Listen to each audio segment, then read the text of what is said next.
Ano, opravdu jsme vytáhli děti na GR 221 na Malorce. Po příletu se zdálo všechno v pohodě, dokud se neobjevily první komplikace. I tak jsme to ale zvládli s úsměvem. Měli jsme hodinku a 20 minut na to v Palmě najít Decathlon, koupit plyn, hůlky a dětský pláštěnky.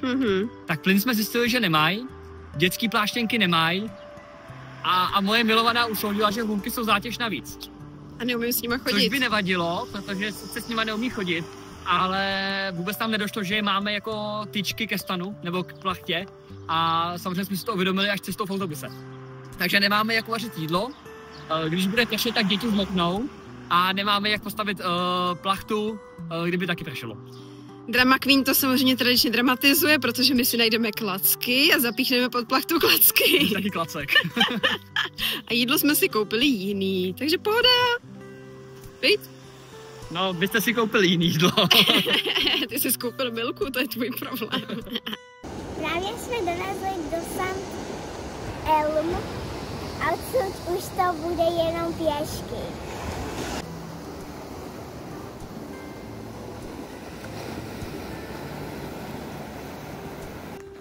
Plán na první noc byl takový, že dojdeme kousek za městečko a najdeme nějaké vhodné místo, kde rozložíme spacáky. Bobby, kde jsi navrhoval, že budeme spinkat první noc? Tady? Ne. Kde jsi opravdu navrhoval původně, že budeme spinkat? Nevím. To si nepamatuju. Máčkou. To si nepamatuju. V hotelu, že jo? S výhledem na moře si sliboval, že jo? Nesliboval, já jsem říkal, že to je varianta. No, výborně, tak teď to mám nahraný, jsi přiznal a podívejme se, jaký jsem vybrala místečko já. Asi to teda spíš budu muset natočit ráno, jako jo, ale prostě luxus. Měsíček nad hlavama. Výhled na kopečky, krása. Ačkoliv jsme se plachtu teprve učili stavět, zvládli jsme první noc bez větších problémů. Teda když nepočítám, že nám málem uletěla. Tady se někdo vyspinkal. Máme pobaleno a teď už hurá na trasu. Tady jsme ještě netušili, kolik kilometrů nás čeká. Hned na začátku nás přivítal kopeček. Ten jsme ale zvládli v celku v pohodě. Na to, že nejsme zvyklí na těžké batohy, šlo se nám až podezřele dobře. Od začátku jsme chtěli chodit okolo 15 kilometrů denně. Hned první den se ale ukázalo, že hory mají jiný názor. Tuhle ceduli si zapamatujte, vrátíme se k ní později. Tak co, první kopec. Dobrý. Od začátku byla trasa plná krásných výhledů, třeba na ostrov Dragonera.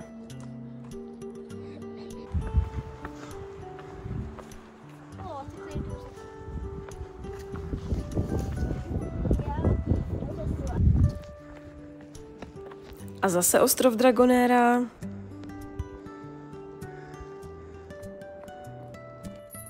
Chvílemi to nebyla chůze, ale spíše šplhání. Díky řetězům to ale v pohodě zvládly i děti.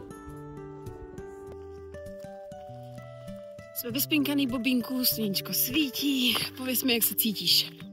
Jde řití.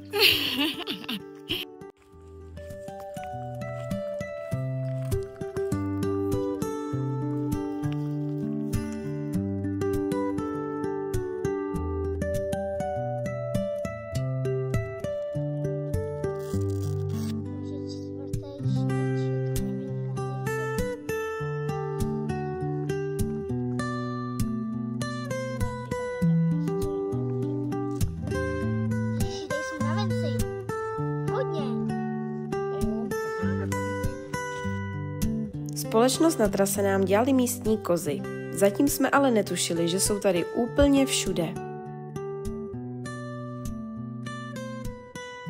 Jedním z míst, kde se dá přenocovat, je La Trapa. My jsme ale dorazili dopoledne a tak jsme po krátké přestávce pokračovali dál.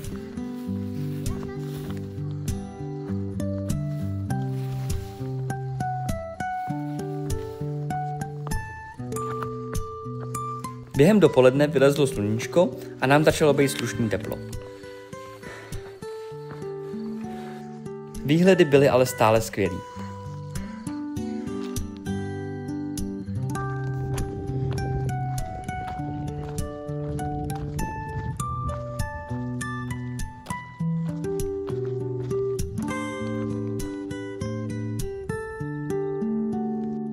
Hele, další kozy.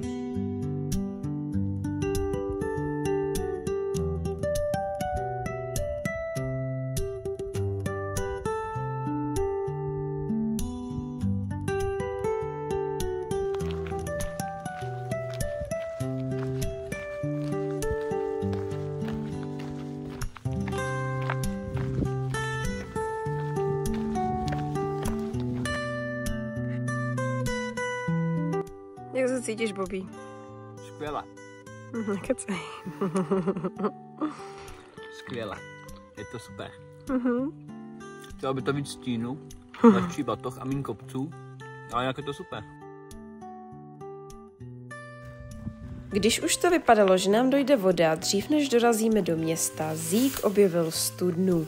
Doplnili jsme zásoby a vyrazili na další kopec. Ten nás ale přivítal rychle housnoucí mlhou, což nám cestu značně znepříjemnilo.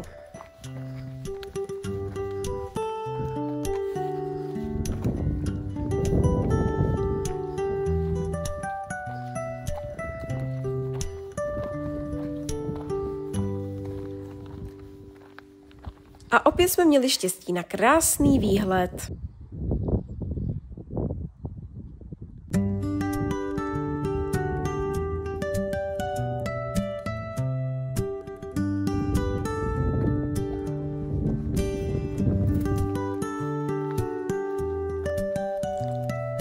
Nikoho taky dál odkryje, jo? Máme za sebou první etapu naší cesty, naší expedice. A akorát jsme malinko přepálili první den.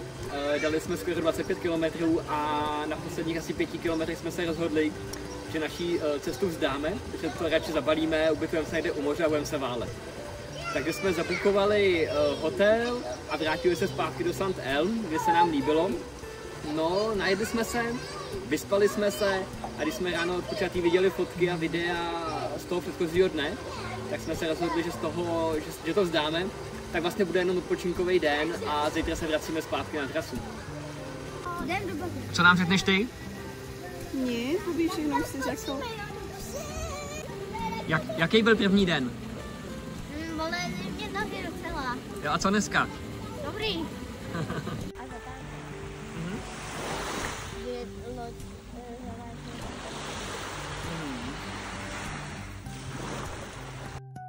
Tak ještě jedno poslední kafe. Poslední výhled z našeho balkónu. Tady si Nikča musela natočit vodu. A já jsem si nakonec dal ještě jedno poslední kafe, tentokrát s takhle luxusním výhledem. No a pak už jsme se jenom rozloučili s městem a šli na autobus.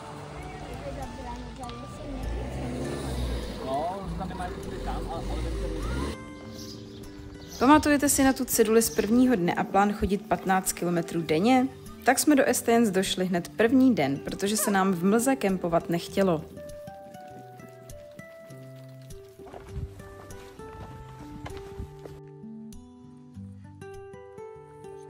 Tak trochu jsme čekali, že nás budou lidé odsuzovat, kam to táhneme děti. Přitom po prvním dnu všichni věděli, kdo jsou ti s těmi dětmi. A naše děti sklízely obdiv. Jednou si je dokonce jeden Čech fotil s tím, že tomu nikdo jinak neuvěří.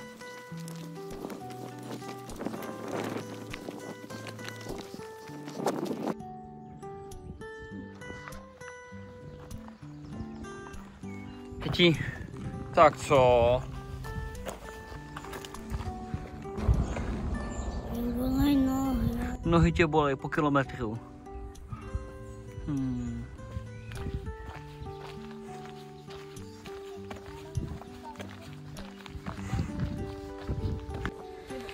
Tak my jsme po jednodenní pauze se vrátili autobusem přesně na to místo, kde jsme skončili, do Estens. A teď jsme po stoupání z toho města v takovém hezkém lesíku, kde už se jde strašně příjemně. První 2 kiláky na sluníčku byly fakt hnusný, peklo. Upečený jsme, ale tady v lese už je to moc fajn. Uvidíme, kam dneska dojdeme.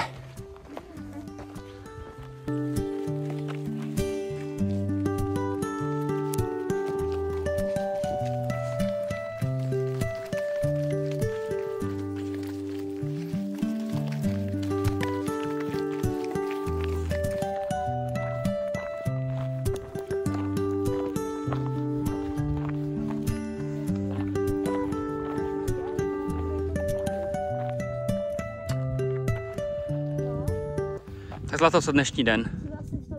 Dobrý.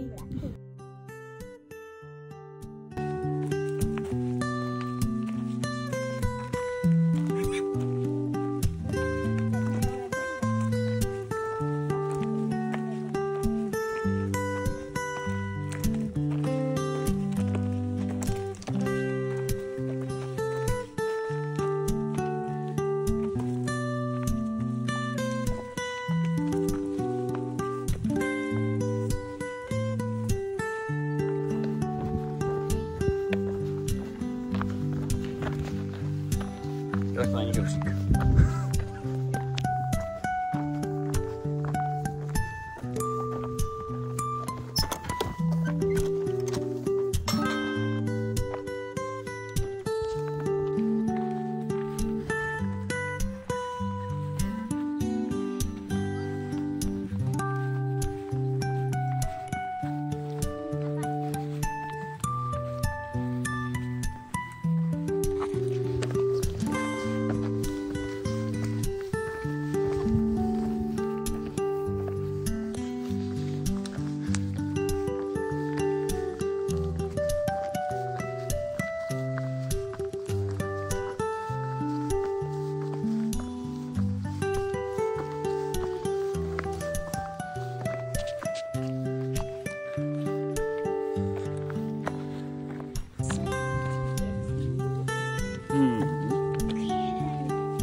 No tak už násobilku 3.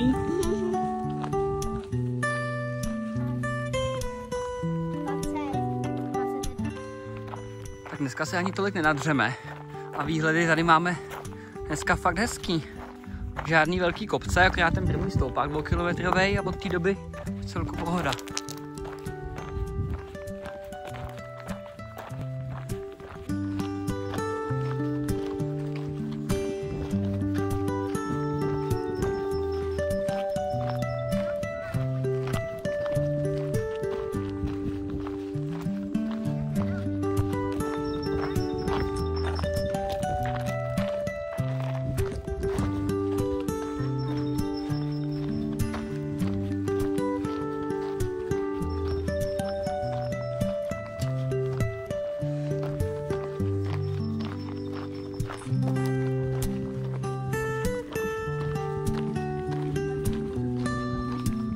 A jo.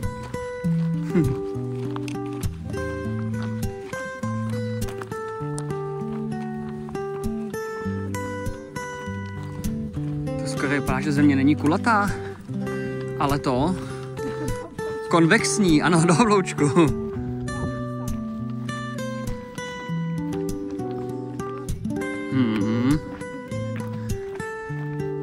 Tady je důkaz.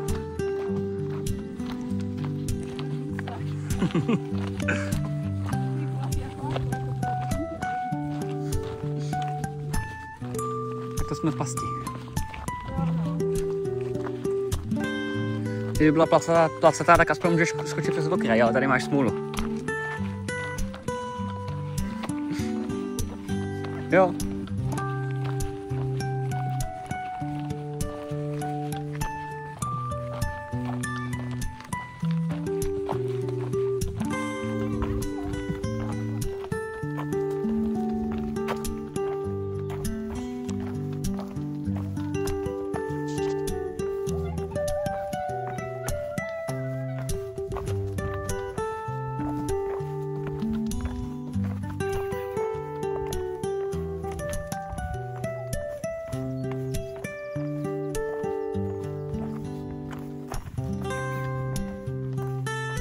Tak právě klesáme do Bany Albufáru a namotivovali jsme děti, jestli tam budou moc dát zmrzlinu, tak trošku doufáme, že tam vůbec nějaká zmrzlina bude.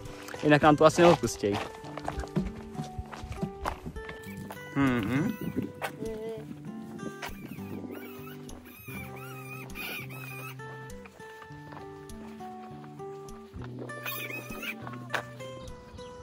Řekni 3krát Bany Albufár.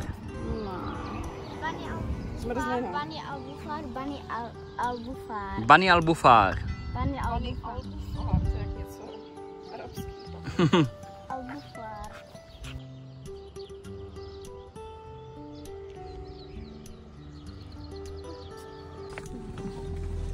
A proč tam není Bani, jako Našli jsme kavárnu, ve které zmrzlinu sice neměli, ale za to cheesecakey měli opravdu luxusní. Co jsi teďka říkala? Že to je hezké, si koukáš udělat záběrek na šířku.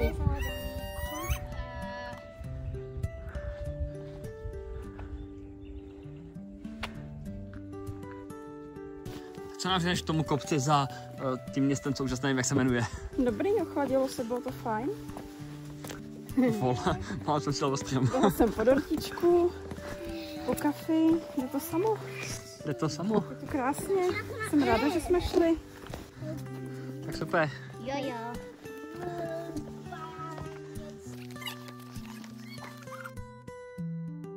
Vyspinkali jsme se a právě míříme do Espornles na kafíčko a něco dobrého ke snídani.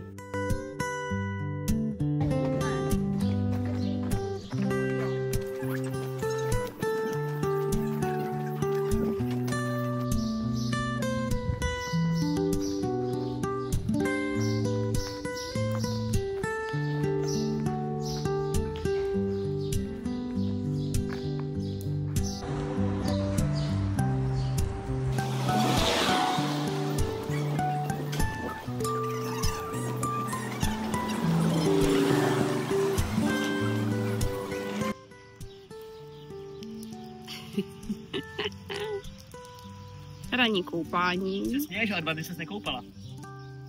Jeden den. Já jsem se koupala včera ráno, na rozdíl od tebe.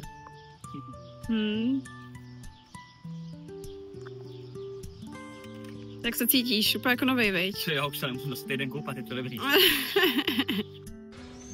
My jsme nakoupili v místním obchodáku Coaliment, nebo jak se to čte, tady v Esporles.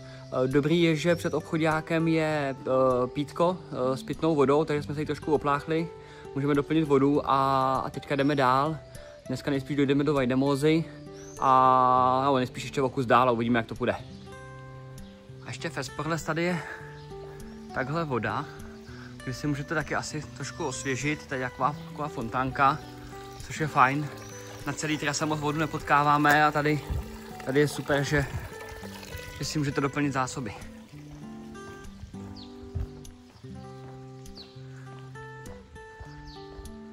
Tak, do Vajdemózy 9,3 km. To bychom měli dát asi v pohodě do obídka. Tam dokoupíme nějaké jídlo a uvidíme. A já musím dohnat zbytek expedice.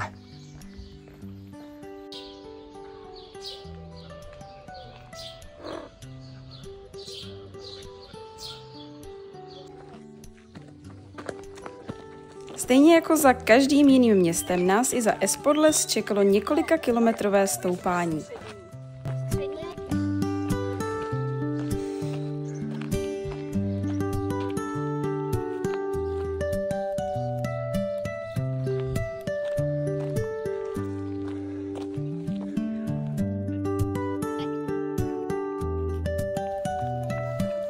Když už se dostanete na kopec a počkáte, až vás doběhnou i vaše plíce, můžete si užívat takovéhle výhledy.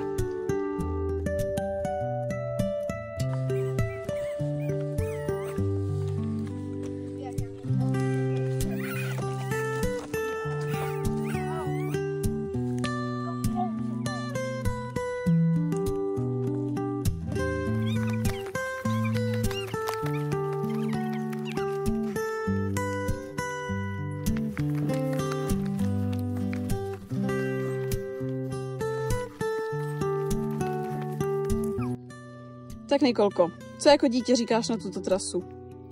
Docela dobrý. Jo, jde se ti dobře. Jako jo, ale ne úplně nejlíp. Jak se ti spinkalo? No dobře, až na to, že jsi mi vyfoukla kardematka, takže to bylo trochu tvrdší. A na co se teď těšíš? Až dojdeme do městečka. Až dojdeme na městečka, tak doufám, že tam bude zmrzlinka. Co tě motivuje, aby se zvládla kopce, viď?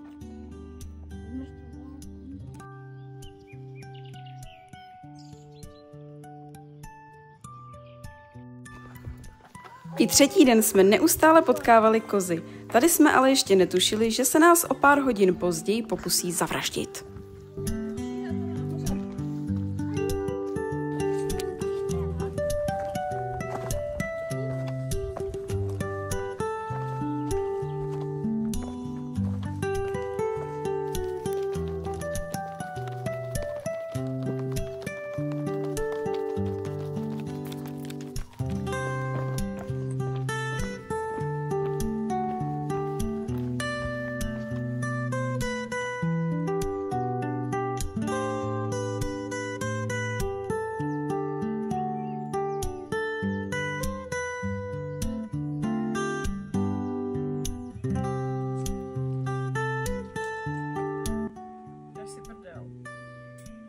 Já jsem tady takhle rozcapená.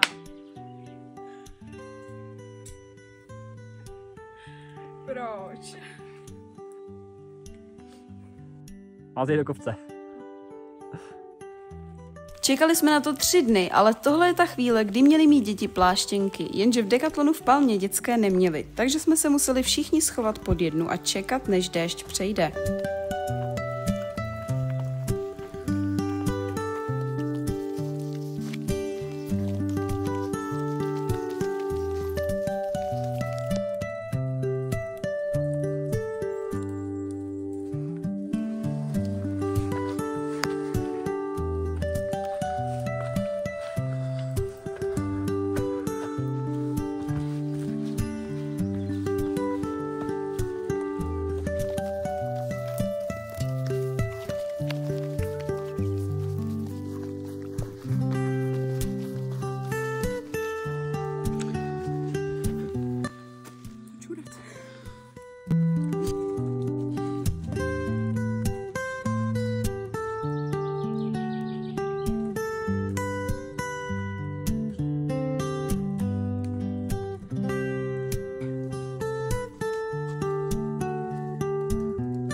A tam jsou pak schody dolů, no mé běž. Tam vede cesta. Vidíš schody dolů? Tak mazej.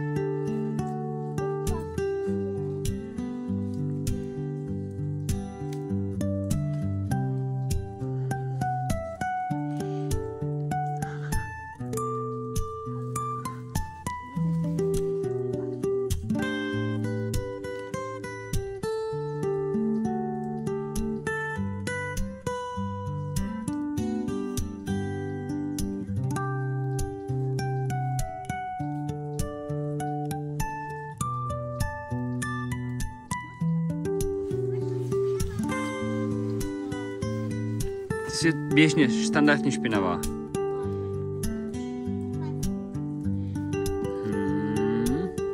Ještě, že koukáme. Ty.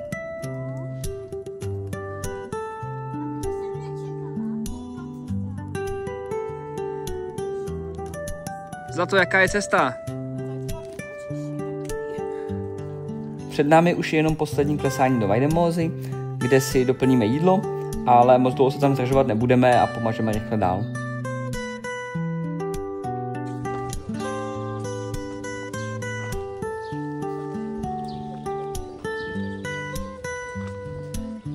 To je asi nějaký navštěvovaný místečko.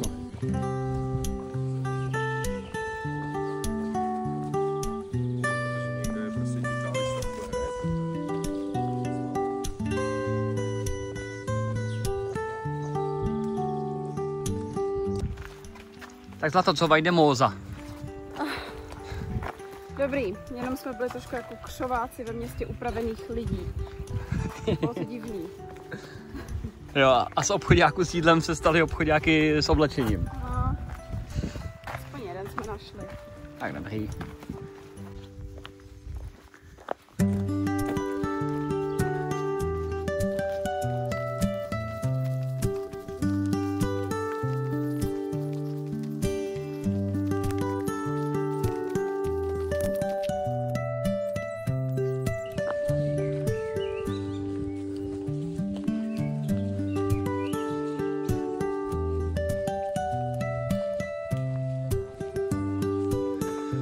Tak jsme měli vymyšlený super spaní, jsme měli rozloženou plachtu, nafouklý karimatky, spacáky rozložený, Někteří z nás už dokonce leželi. A z ničeho nic jsme slyšeli řev koz místní kozy jsou tady všude. A slušný rány a najednou se kousek od nás valil docela velký šutr, který kdyby na nás to spadnul v noci, tak toho, koho trefí prvního, tak toho by asi zabil na místě. No takže jsme takhle na večer zbalili spacáky, karimatky, plachtu a jdeme hledat jiný místo na spaní. Jo, a prej kozičkám se asi nic nestalo. Tak jsme vstali, vyšplhali se na kopec a máme takovýhle výhled. Tak co, Jitínko? Dobrý. Co kozy? No, myslela jsem, že nejsou vůbec nebezpeční, ale jak spadl kámen, tak mě to docela dost vyděsilo. A říkala jsem si, co se stalo. No vidíš Když to. tak řvaly ty kozy. A stoupáme a stoupáme. A je to pořád do kopce.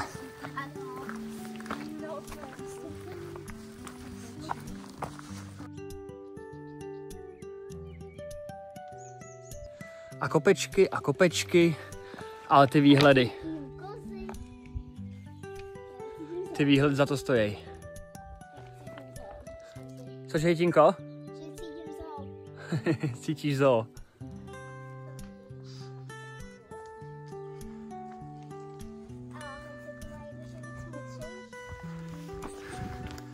A stoupáme. Blížíme se 1000 metrům nad mořem. A myslel jsem, že tu bude výhled, a on tu není.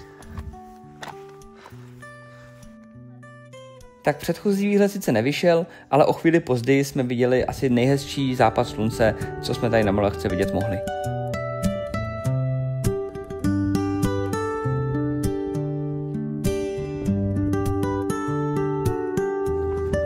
Poslední noc jsme mysleli, že asi zmrzneme. O to víc jsme si ale užili ten krásný východ slunce. A nutno taky dodat, že Honza byl tak zmrzlej, že při čůrání si myslel, že se normálně uspokojí, jak se mu klepaly ruce.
Pomalu se blížíme k cíli naší cesty a nás už teďka čeká jenom poslední klesání do Sawyerů, kde naše cesta skončí.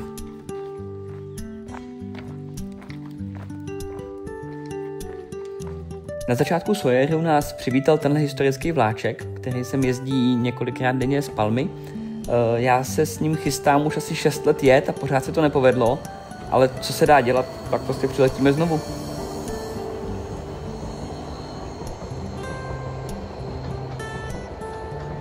Tady naše cesta skončila. Sedli jsme na autobus a o 3 hodiny později už jsme byli zase v St. Elmu u moře. Tohle městečko jsme si zamilovali.